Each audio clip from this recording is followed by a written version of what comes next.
नमस्कार विद्यार्थी मित्रांनो, मी रितिकांत मोरे तुम्हा सर्वांचं माझ्या यूट्यूब चॅनलवर खूप खूप स्वागत. आज म्हणजे 13 डिसेंबर 2025 रोजी झालेली नवोदयची प्रवेश परीक्षा त्याची उत्तरसूची तुमच्यासाठी घेऊन आलो आहे. चला तर वेळ न घालवता सुरू करूयात. आपल्याला पहिल्या प्रश्नात काय करायचं बघा, हा सेट आहे ए.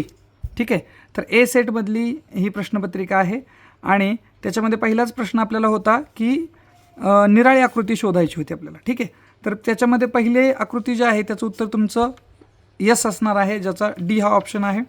त्यानंतर दुसरा जो प्रश्न आहे त्याच्यामध्ये वेगळा पर्याय जर बघितला तर तुम्हाला सी हा दिसतो.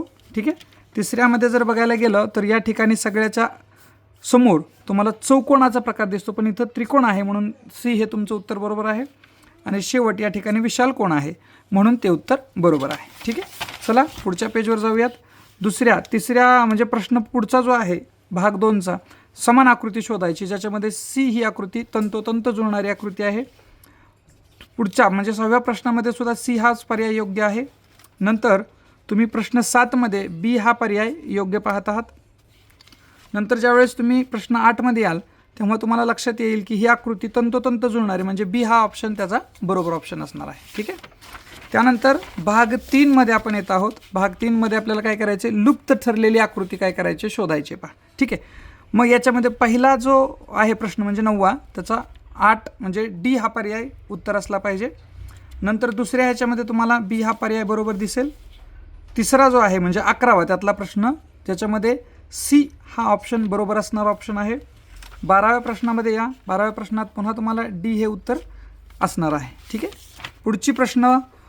पुढचा भाग 4 जो आहे, 4मध्ये काय करायचं पहा, पुढे येणारी अनुक्रमाने येणारी आकृती तुम्हाला काय करायचे शोधायचे. तर इथं बघा 1 2 3 म्हणजे 100% हे 4वालं उत्तर असणार आहे.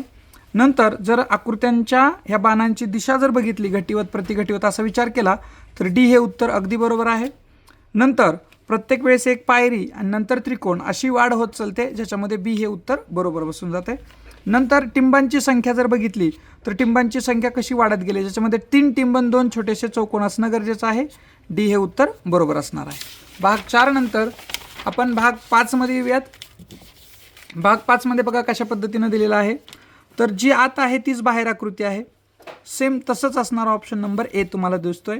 ठीक आहे, म्हणजे पहिल्याला दुसरा तर तिसऱ्याला चौथा कसा असेल हा प्रश्न आहे. त्यानंतर तुम्हाला ए हा उत्तराचा ऑप्शन बरोबर दिसणार आहे. पुढं या प्रतिमा ज्या आहेत त्या तुम्हाला आरशातल्या प्रतिमा असल्याचं लक्षात येईल, ज्याच्यामध्ये सी हे तुमचं उत्तर असणार आहे प्रश्न क्रमांक 19साठी. पुढे 20वा प्रश्न जो आहे याच्यामध्ये तुमचं उत्तर सी हाच पर्याय असणार आहे, जे योग्य असणार आहे. भाग 5पर्यंत आपण पाहिला आहे. आता आपण भाग 6कडे येतो आहोत, ज्याच्यामध्ये तुम्हाला काय करायचं आहे, आकृती पूर्ण करायची, भौमितिक आकृत्या पूर्ण करा. याच्यातला तो प्रश्न आहे ज्याच्यामध्ये बी हे तुमचं उत्तर बरोबर असणार आहे पहिल्यासाठी म्हणजे 21व्या प्रश्नासाठी. नंतर तुम्हाला पर्याय 2 जो आहे तो अगदी बरोबर असणारा पर्याय आहे. पुढच्या प्रश्नामध्ये तुम्ही जर पाहिलं 23व्या प्रश्नामध्ये तर ए हे उत्तर अगदी तंतोतंत उत्तराशी जुळतंय तुमचं. ठीक आहे, नंतर तुम्हाला याच्यामध्ये दुसरा कुठलाच पर्याय नाही, हा एकटाच योग्य दिसतोय. ठीक आहे, त्यामुळे 24व्याचं उत्तर बी हेच नक्की असणार आहे. पुढं भाग 7मध्ये आहोत आपण, ज्याच्यात आपल्याला आरशातील प्रतिमा बघायच्या आहेत बाजूच्या, ज्याच्यामध्ये पहिल्याचं उत्तर म्हणजे 25व्याचं ए असणार आहे. 26व्या प्रश्नाचं उत्तर बी असणार आहे. 27व्या प्रश्नाला आल्यानंतर पुन्हा एकदा बी हे उत्तर दिसेल आणि 28व्या प्रश्नात सुद्धा बी हेच उत्तर तुम्हाला आढळणार आहे. ठीक आहे, पुढे या भाग 8मध्ये इथं तुम्हाला काय करायचं, कापलेल्या म्हणजे जे आपण म्हणतो ना कागदकाम किंवा कापकाम जे आहे ते आपल्याला काय करायचं पाहायचं आहे, घडीवरचे प्रश्न, ज्याच्यामध्ये बी हे उत्तर तुमचं बरोबर असणार आहे. 30व्या प्रश्नासाठी जर तुम्ही गेलात तर तुम्हाला 30व्या प्रश्नाचं उत्तर डी या ठिकाणी दिसेल, कारण प्रत्येक ठिकाणी कोपरा आहे, इथं कोपरे आहेत. ओके, त्याच्यामुळे ते उत्तर असणार आहे. 31व्या प्रश्नासाठी तुम्ही जर पाहिलं तर करेक्ट एक्झॅक्ट ऑप्शन जर असेल तर तो सी आहे. नंतर तुम्हाला हाच या ठिकाणी पर्याय जर व्यवस्थित पाहिलं तर तुमच्या लक्षात येईल की अशाच घड्या तुमच्या दोन्ही बाजून होणार आहेत. बी हे उत्तर एकदम बरोबर असणार आहे. ठीक आहे, तर 32 प्रश्न आपले झालेले आहेत. त्यानंतर पहिल्या 33वा प्रश्न, ज्याच्यामध्ये आपल्याला काय करायचं होतं, तर जर ते तुकडे जोडले तर कशी आकृती तयार होईल. 33व्या प्रश्नाचं ए हे उत्तर असायलाच पाहिजे. 34वा प्रश्न जो आहे ज्याच्यामध्ये तुम्हाला सी हे उत्तर किंवा पर्याय बरोबर असणार आहे. पुढं तुमचा बी हा ऑप्शन बरोबर असणार आहे. आणि नंतरहून तुम्हाला बी हेच ऑप्शनचं त्या प्रश्नाचं उत्तर असणार आहे. ठीक आहे. पुढे येऊयात आपण प्रश्न क्रमांक 37मध्ये, ज्याच्यामध्ये आपल्याला लपलेली किंवा जडवलेली आकृती शोधायची असते, ज्याच्यामध्ये या ठिकाणी या पहिला जो आहे यस तो या ठिकाणी तुम्हाला दिसणार आहे, म्हणून बी हे उत्तर असेल. दुसऱ्यामध्ये जर गेला तर तुम्हाला ऑप्शन ए दिसणार आहे. 39व्या प्रश्नासाठी तुम्हाला उत्तर जे दिसणार आहे तुमचं बीमध्ये दिसणार आहे, कारण बीमध्ये ही आकृती लपलेली आहे. आणि शेवटचा म्हणजे 40वा जो प्रश्न आहे बुद्धिमत्तेतला, ज्याच्यामध्ये तुमचं ए हे उत्तर असणार आहे. आय होप की तुम्हाला बुद्धिमत्तेत 40 पैकी 40 मार्क्स पडलेले असतील. त्यानंतर येऊयात आपण आपल्या गणिताकडे. गणितामध्ये बघा 1 ते 11 यांच्यामध्ये एकूण किती मूळ संख्या आहेत असा प्रश्न आहे. तर आपल्याला 4 मूळ संख्या त्याच्यामध्ये दिसतात, तुम्हाला माहिती असतील नक्कीच. 2, 3, 5, 7 या त्या मूळ संख्या आहेत. नंतर यांचा गुणाकार जर केला तर तो गुणाकार सी ऑप्शन एवढा येतो. त्याच्यानंतर 0.2 आणि 0.03 यांचा गुणाकार 3 स्थळं आहेत, त्याच्यामुळे बेत्रिक 6 ऑप्शन ए असणार आहे. 64च्या सर्व अवयवांची बेरीज जर केली तर ती बेरीज तुमची 127 येणार आहे. 20 आणि 30 यांचा सर्वात मोठा समान अवयव, ज्याला आपण मसावी असं म्हणतो, तर तो असणार आहे 10. त्याच्यानंतर यांची जर बेरीज केली तर बेरीजचा ऑप्शन तुमचा बी हा बरोबर असणारा ऑप्शन आहे. यांचा गुणाकार केला तर इथं 3 दशांश स्थळं आहेत, म्हणजे उत्तरात सुद्धा तुम्हाला 3 दशांश स्थळं दिसणार आहेत, म्हणून बी हे उत्तर तुमचं बरोबर असेल. 48व्या प्रश्नावर याला जर आपण सोडवलं व्यवस्थित तर हे भागाकार आहे, गुणाकार बदलून वगैरे होतं आणि उत्तर तुमचं शेवटी सी हे ऑप्शन बरोबर असणार आहे. ह्याचं उत्तर तुम्हाला लगेच आलं असेल. सी हा ऑप्शन बरोबर उत्तराचा ऑप्शन आहे, कारण 3 स्थळं खाली आहेत, म्हणजे 3 शून्य खाली आहेत, म्हणजे 3 स्थळं वरती यायला पाहिजेत. हे शेवटच्याचं काढलं तर याला आपण छेदस्थानी 1000 टाकून उत्तर काढू शकताल. 50व्याचं ए हे उत्तर बरोबर असणार आहे. पुढच्या प्रश्नाचं 51व्याचं उत्तर सी हे बरोबर असणार आहे. ठीक आहे. त्यानंतर आपण जाऊयात एक रेल्वे गाडी. तर ह्याच्यात वेळ मोजायचा होता, ज्याच्यामध्ये सगळा वेळ जो आहे तो 4 तास आणि 45 मिनिटे एवढा वेळ होतो. ठीक आहे. चला येऊयात प्रश्न क्रमांक 53कडे, ज्याच्यामध्ये तुम्हाला पदावली दिलेली आहे. हे 2 वेळा त्याच्यातून वजा करून आपलं उत्तर पुन्हा काय करायचं, आलेल्या उत्तराला 86ने भागायचं आहे. तुमचं उत्तर 677 येणार आहे. ठीक आहे. हा पण प्रश्न सोडवल्यानंतर तुमचं उत्तर 340 येणार आहे, कारण याच्यातली ही वेस्टेज झालेली अंडी, मग राहिलेली अंडी, एकूण संख्या वगैरे जर सोडवलं तर तुम्हाला त्याचं उत्तर नक्की 340 येणार आहे. ठीक आहे. पुढचा प्रश्न क्रमांक 55, नफा. तुम्हाला फक्त किंमत काढायला सांगितली, अगदी सोपा प्रश्न होता. 240 त्याचं उत्तर असलं पाहिजे. नंतर या ठिकाणचा हा सुद्धा प्रश्न जर वाचला आणि शेवटी उत्तर जर काढलं तर तुमच्या लक्षात येईल की एकूण खर्च आणि त्याच्यातून फायदा जर काढायचं म्हटलं तर तुमचं 636 उत्तर हे अगदी बरोबर आहे.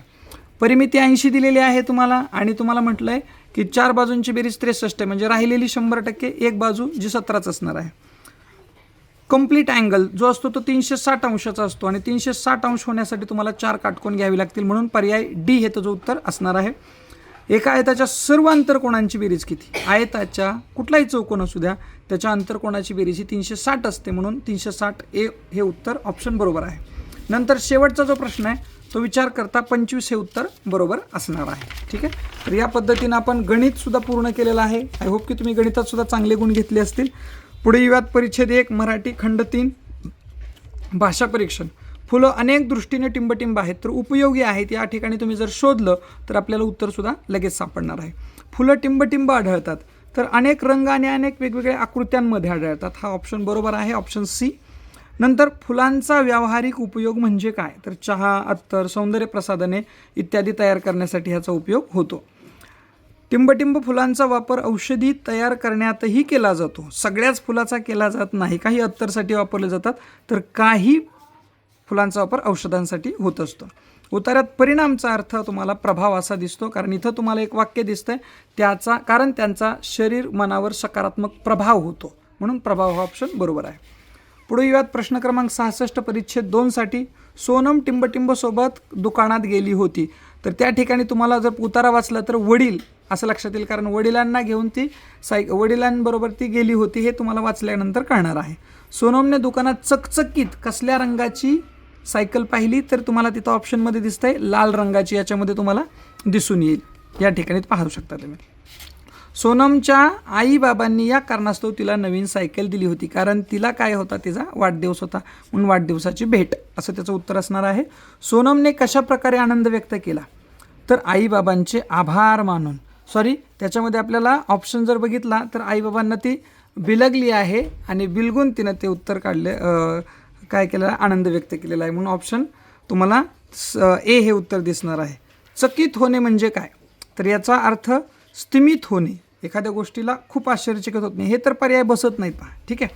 तर त्यानंतर पुढे येऊयात आपण प्रश्न क्रमांक 71साठी. परिच्छेद क्रमांक 3.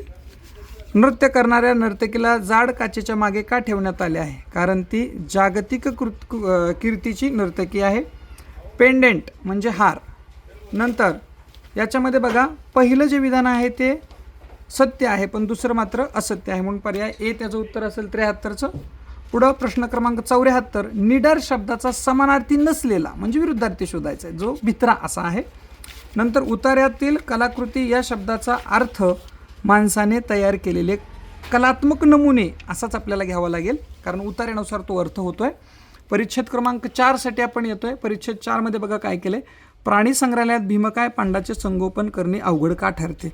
उतारा वाचल्यावर कळतं की त्याला आहार खूप लागतो आणि त्याच्यामुळं ते अवघड जातं. तर पर्याय सी, पुरेसा आहार मिळवणे कठीण आहे म्हणून. भीमकाय पांडाचा मुख्य आहार कोणता? तर बांबूची कोवळी पाने खायला त्याला खूप आवडते असं त्या ठिकाणी वर्णन आलेलं आहे. हा सुंदर प्राणी विलुप्त होण्याच्या मार्गावर आहे. कारण काय? तर पुन्हा तेच कारण तुम्हाला दिसते की त्याला लागणारी जी जो अधिवास आहे त्याच्यामध्ये काय केलं जाते, मोठ्या प्रमाणात शिकारी वगैरे केल्या जातात. भीमकाय शब्दाचा विरुद्धार्थी शब्द कोणता? भीमकाय म्हणजे मोठा, तर लहान हा शब्द आहे जो त्याला विरुद्धार्थी शब्द आहे. प्राणी संग्रहालयात टिंबटिंब पशुपक्ष्यांना कुंपणात किंवा पिंजऱ्यात ठेवले जाते. हा एकदम बरोबर असणारा पर्याय असणारा आहे. आय होप, आणि मलाही असंच वाटतं मित्रांनो, 100% बरोबर उत्तरं काढण्याचा प्रयत्न केलेला आहे. तुम्हाला सर्व उत्तरं मी पाठवलेली आहेत. मला आशा आहे की तुमचासुद्धा चांगला स्कोअर आला असेल. नक्की मला यूट्यूबवरती कमेंट करून तुमचा स्कोअर सांगा, मलाही आनंद वाटेल. आणि जर व्हिडिओ आवडला असेल तर आपल्या मित्रांना शेअर करा, लाईक करा. धन्यवाद.